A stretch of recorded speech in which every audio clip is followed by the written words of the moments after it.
especially for the first time, I'll tell my friend, hey, by the way, this friend does not, he or she is very religious. So don't go talking about negative things about religion. If I'm going with my religious friend to meet the other one, I'm like, this friend of mine does not believe in so and so. So when you're talking about certain things, they might not be they might not have the reference for that. And hiyo ni friendly situation. Like unashanga huyu anaenda kumeet in-laws. I expect at the very least, you'll give me a brief introduction. And these are regular in-laws. What about when you're going to meet the queen, the only person mwenye anajulikana kama queen dunia mzima? I'm expecting you to give me an entire brief of how I'm supposed to behave when I'm around that person. Even when I can Google and find out. Because hiyo ni uongo. Megan was lying when she said she didn't Google her family.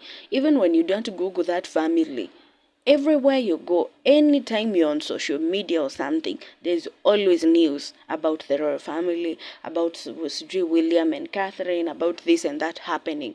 It's not about you going to find the information. The information is being fed to you. So you can't say that you didn't Google the royal family. That's bullshit.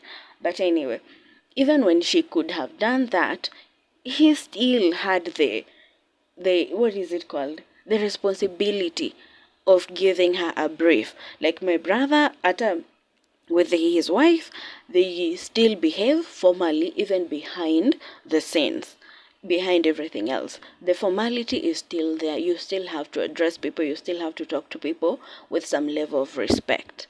So hapo hivi ndo nilianza kuona Harry was sabotaging this thing from the get-go.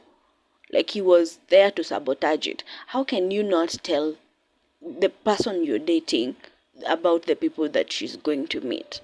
Secondly, when they were talking, saying about Harry was the one who had a discussion with sijui someone who was talking about the race of the child na nini vitu kama hizo, why would you run back information that supposedly could hurt your wife's feelings to her from another member of the family?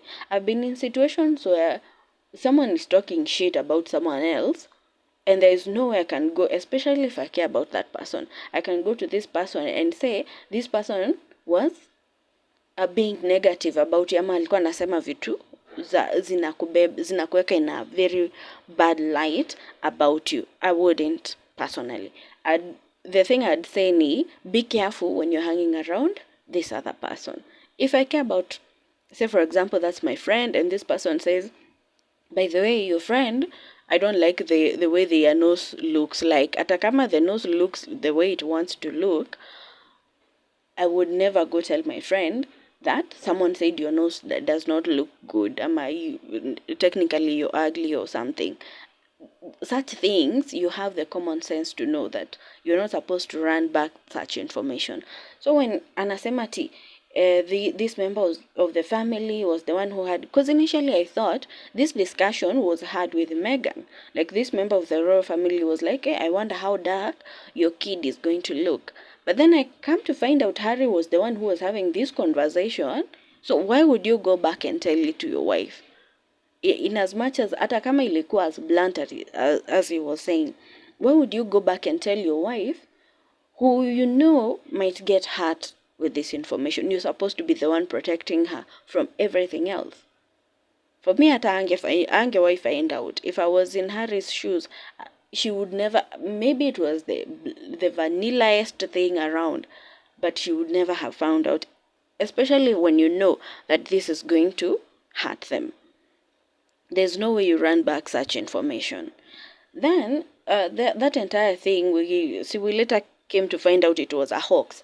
So nashindwa, okay, if it was a lie, if Harry believed like this family was not racist, why would you share that information to begin with? Why would you even talk to her about that if you knew your family was not racist? Because the point you wanted to make was that your family was worried about the skin color of your child. So in this scenario, you find out he was both lying and deliberately hurting his wife. So hapo even though personally I started looking at him sideways because I was like, how how can you put your pregnant wife, apparently, if it happened when she was pregnant or before, because either way they were saying two different stories, but how can you put your pregnant wife in that situation when you know it's a negative thing, ama she'll take it negatively? Ni kama if you're dating someone who has very big ears and someone keeps telling you when you're pregnant that like they're worried that your kid might have these elephant ears. Why would you put someone in that situation? And apparently this is the person you're supposed to protect. That didn't make sense for me. And then when you go back to this wedding story and how her family was not invited, unashanga inakuwa na a lot of question marks. I understand a scenario whereby you'd want to respect someone's wishes when they say they don't want to invite members of their family na nini, and because they're estranged ama this family wamekuwa behave in certain ways, etc. I do understand that. But when they were talking in the Oprah interview saying about the things that were happening behind the scenes, unaanza kuona like Harry was involved in every decision. In fact, he was the one calling these members of the family, especially when it came to Marco's father, and telling them what to do or what not to do.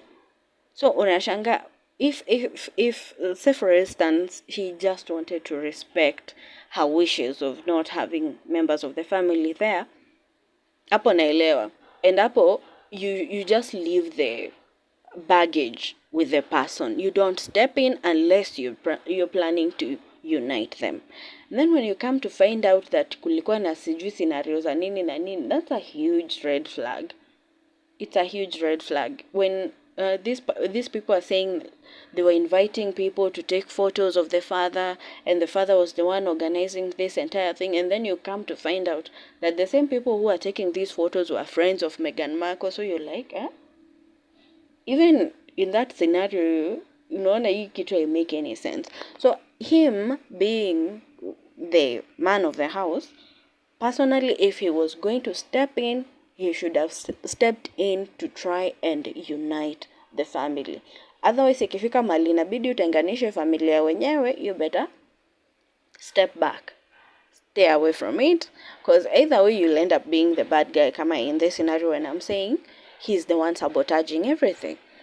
Then we jump forward to them now leaving the royal family, but they're going to Canada and they're going to make what and what not. And then when they were talking about them being half in and half out, working kwa territories, the United Kingdom, bado na nini, and then some of the terms you find out that they were sharing with the royal family about them being half in and half out, unashindwa Harry alikuwa nafikiria nini hii story yote? Because he's supposed to be the one who is more informed than Meghan Markle. So what was he thinking that was going to happen? When they were coming up with this plan, demanding the things they wanted to demand, the security na nini, what was he thinking? What was the plan there? Because there was no way, even people like us, common people like us, tunaona tu a lot of holes in this plan. So you're like, what was he expecting to happen? That's another question I keep asking myself. Because when you say that you still wanted security, you wanted to work half in and half out because you feel like your wife is not being protected, nini vitu kama hizo. And you're looking even at scenarios that have happened before now. The people that have left these royal families, they never worked half in and half out. Maybe they had some of the benefits. When we talk about the king who left his throne for his wife, he had a little bit of the benefits that could have made his life comfortable. But then again, he was an actual king. He was not whatever number in line to the throne. He was an actual king. In whatever it means to be a king, he was that king. So even him leaving the throne,